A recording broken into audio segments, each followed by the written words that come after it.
और Fawad Chaudhary media talk कर रहे हैं। वही बात आज अदालत में साबित हुई है। गवर्नर का जो नोटिफिकेशन है उसको सस्पेंड कर दिया गया है। कैबिनेट को और चौधरी परवेज़ इलाही साहब को अपने ओहदों के ऊपर जो है वो बहाल कर दिया गया है। और मैं ये समझता हूँ कि जो फैसला है उसकी हद तक तो बिल्कुल सही है। अंडरटेकिंग जो अदालत ने कही कि अगली तारीख तक हमें अंडरटेकिंग दे कि आप असम्बलियाँ डिज़ोल्व नहीं करेंगे, वो टेक्निकल इशू है। उसके ऊपर हमें असूली तौर के ऊपर तो हमसे अंडरटेकिंग नहीं बनती थी, क्योंकि देखें हो ये रहा है, मामला क्या है? मामला ये है कि गवर्नर स्पीकर को कह रहा है कि आप सेशन बुलाएं और चीफ मिनिस्टर उससे एतमाद का वोट लें। यहाँ पे स्पीकर साहब ने गवर्नर को कहा कि इजलास में नहीं बुला सकता, क्योंकि आपने जो मंजूर वड्डू केस है उसमें यह है कि आप कम से कम 10 दिन का वक्फा देंगे एतमाद के वोट के लिए, और दूसरा ये कि आपका सेशन जो है वो बहाल नहीं है। तो इन दोनों मामलात के ऊपर जो है वो इसलिए चूँकि एक पहले फैसला मौजूद है इसलिए मैं इजलास नहीं बुला सकता। स्पीकर ने जब इजलास नहीं बुलाया तो चीफ मिनिस्टर कैसे एतमाद का वोट लेता? तो जो ये ऐसे ही है कि जैसे वो छोटे बच्चे में जो वालदा जो है वो टीचर को मिली और उसने कहा कि ये अगर मेरा बच्चा कोई शरारत करे तो साथ वाले को थप्पड़ लगा दीजिएगा और वो बच्चा शरारत नहीं करेगा। यही जो है वो गवर्नर का और ये हुआ। फिर मैं आपको बताऊं कि 12:30-1 बजे तक जो चीफ सेक्रेटरी साहब हैं वो क्लियर थे कि ये नोटिफिकेशन नहीं हो सकता। उन्होंने एक लेटर लिखा गवर्नर को वापस, और चीफ सेक्रेटरी ने उसको कहा कि देखें ये लीगल ओपिनियन इस पे चाहिए। और बड़ा इंटरेस्टिंगली लीगल ओपिनियन जो रूल्स ऑफ बिजनेस में जब चाहिए होती है तो आप किससे लेते हैं? आप या लॉ मिनिस्ट्री से लेते हैं या एडवोकेट जनरल ऑफिस से लेते हैं।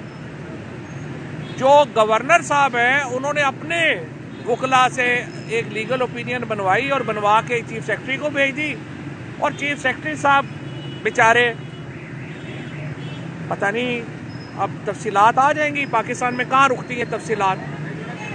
जिस तरीके से उनसे साइन कराए गए, उनको उनके ऑफिस में कहा जा रहा है कि बंद ही कर दिया गया, और चीफ सेक्रेटरी जो सूबे का सबसे बड़ा ब्यूरोक्रेट है उसके साथ ये सलूक किसने किया? चीफ सेक्रेटरी साहब को उम्मीद है कि वो आएंगे, बताएंगे कि क्या हुआ, कैसे हुआ, और क्यों किसने उन्हें मजबूर किया कि वो ये नोटिफिकेशन जारी करें कि परवेज़ इलाही वज़ीर आला नहीं रहे। और बड़ी बदकिस्मती है पाकिस्तान में, आइन जो है वो कहीं पीछे रह गया है। माइट इज़ राइट, जंगल का कानून नाफिज है। लेट्स सी चीफ सेक्रेटरी साहब कितनी देर लगाते हैं आपको एतमाद में लेने में, बताने में कि उनसे ये नोटिफिकेशन किसने, कहाँ और कैसे साइन कराया। जहाँ तक गवर्नर साहब का ताल्लुक है, गवर्नर एक मिसकंडक्ट के मुर्तकिब हुए हैं। आज पंजाब असम्बली ने गवर्नर पंजाब के ख़िलाफ़ अपनी करारदाद भी मंजूर की है। स्पीकर साहब जो हैं वो सदर ममलिकत को लिख रहे हैं कि गवर्नर के ख़िलाफ़ मिसकंडक्ट की कार्रवाई शुरू की जाए। तहरीक इस्तेकाक गवर्नर और चीफ सेक्रेटरी के ख़िलाफ़ जो है वो आज पंजाब असम्बली ने उसको ले आए हैं। और कल से जो पूरा हाउस है, नेक्स्ट जो हमारी प्रोसीडिंग्स होंगी उसमें जो पूरा हाउस है पंजाब असम्बली का, वो प्रिविलेज कमेटी में, इस्तेकाक कमेटी में कन्वर्ट किया जाएगा, और गवर्नर और चीफ सेक्रेटरी को पंजाब असम्बली में तलब करके पूछा जाएगा कि उन्हें ये गैर आइनी इक़दाम की जुर्रत कैसे हुई। वज़ीर आला को बनाना, उसको रिमूव करना सिर्फ मुंतखब नुमाइंदों का काम है। आर्टिकल 58(2)(b) को जिंदा नहीं किया जा सकता इस वक्त, जिस तरीके से गवर्नर ने जिंदा किया।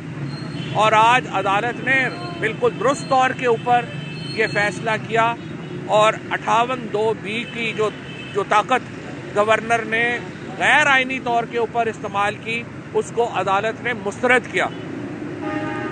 हमें जो अंडरटेकिंग दी है वो ये है कि अगली तारीख तक वो जो भी होगी हम असम्बली बर्खास्त नहीं करेंगे। हमने ये अंडरटेकिंग इसलिए दी है कि अदालत ये कह रही है कि अगर हम आपसे अंडरटेकिंग के बगैर ये कर देंगे, आप 1 घंटे बाद असम्बलियाँ डिज़ोल्व कर दें, तो यूँ लगेगा कि जैसे हम कोई कलूजन में। ये एक टेक्निकल ग्राउंड है, अदालत ने ली है। मैं इससे एग्री नहीं करता, PTI इससे एग्री नहीं करती, लेकिन अदालत ने चूँकि कहा कि नहीं आप ये अंडरटेकिंग दे दें तो हमने 1 तारीख के लिए इससे आगे की नहीं है। असम्बलियाँ बाहर हाल डिज़ोल्व होनी है। आप हफ्ता ले लें, आप 1.5 हफ्ता ले लें, लेकिन इससे आगे मामला नहीं जाना। असम्बलियाँ बर्खास्त होनी है, इलेक्शन मुल्क में होने हैं। अल्टीमेट फैसला पाकिस्तान के अवाम ने करना है। ये जिस तरीके से मंडियाँ लगाई जाने की कोशिश हो रही है, जरदारी साहब बैठे हुए हैं, फलाने पीसी में आके बैठ गए हैं, सिंध के मिनिस्टर पैसों के बैग उतार के यहाँ पे बैठ गए हैं, ये नहीं चलना। अब हम इंशाअल्लाह ताला ये जितने भी, चाहे 5 दिन है या 7 दिन है या 8 दिन है, ये केस चलेगा।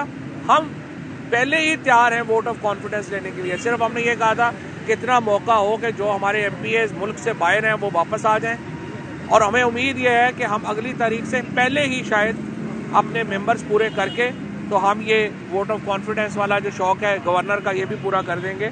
लेकिन आज जो ये बहाली हुई है, इससे ये साबित हुआ कि गवर्नर का जो नोटिफिकेशन था वो अनकॉन्स्टिट्यूशनल था, उसकी कोई हैसियत नहीं थी। और गवर्नर, एक गैर मुंतखब गवर्नर, सिलेक्टेड गवर्नर, एक मुंतखब वज़ीर आला को घर नहीं भेज सकते। सदर ममलिकत से ये मेरी दरख्वास्त है, स्पीकर के जो लेटर है उसके ऊपर फौरी कार्रवाई शुरू की जाए, गवर्नर को हटाने के इक़दाम किए जाएँ, और पंजाब असम्बली इस्तेहकाक के ऊपर, प्रिविलेज के ऊपर जो है वो इन दोनों से अपनी तहकीकात शुरू करे। हमारे साथ बिस्मिल्लाहिर्रहमानिर्रहीम। साबित हो गया कि गवर्नर साहब ने आइन शिकनी करने की कोशिश की, और जो चीफ सेक्रेटरी के साथ गुज़िश्ता रात सलूक पेश हुआ वो भी बड़ा एक तशवीशनाक है। और मैं समझता हूँ शायद मार्शल लॉ के अदवार में भी ऐसे मामलात कौम के सामने नहीं आए। अब मैं आपको ये बताना चाहता हूँ कि आज जिस तरह फवाद चौधरी साहब ने कहा कि ये अंडरटेकिंग से हम मुत्तफिक नहीं हैं, अलबत्ता हमने दी है अगली पेशी तक, लेकिन हम समझते हैं कि कोर्ट का ये काम था कि ये फैसला करे कि गवर्नर का ये आईनी इख्तियार था या नहीं था।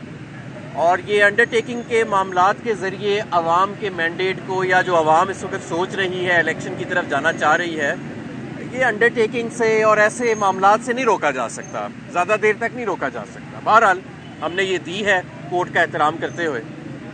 जो मईशत के हालात जा रहे हैं, अब आप ये अंदाज़ा लगाएं कि हम तो हैरान हैं कि अभी भी इमरान खान का खौफ इतना इनके आसाब पे सवार है कि पूरी मईशत का बेड़ा गर्क कर दिया। इन 8 माह में हमारे हज़ारों सनतें बंद हो गई, लाखों लोग बेरोज़गार हो गए। 15 से 25 लाख की फ़िगर तो सिर्फ टेक्सटाइल इंडस्ट्री की तरफ से आ रही है कि वहाँ जो लोग सनत बंद हो रही है उसकी वजह से। टोयोटा इंडस कंपनी ने अपना प्लांट मुस्तकिल बुनियादों के ऊपर बंद कर दिया।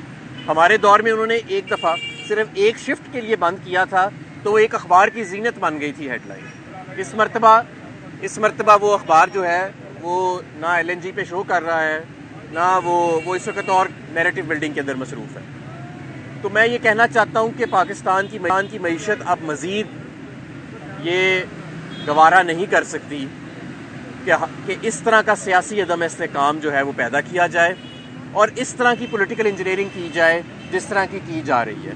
हमारा सेपरेशन ऑफ पावर्स के ऊपर, बरतानवी निज़ाम के ऊपर ये सिस्टम बेस्ड है, जिसके अंदर तमाम इदारों के, अदलिया के, गवर्नर के और वज़ीर आला के जो इख्तियारात हैं वो आइन के अंदर दर्ज हैं, और ये तमाम इदारे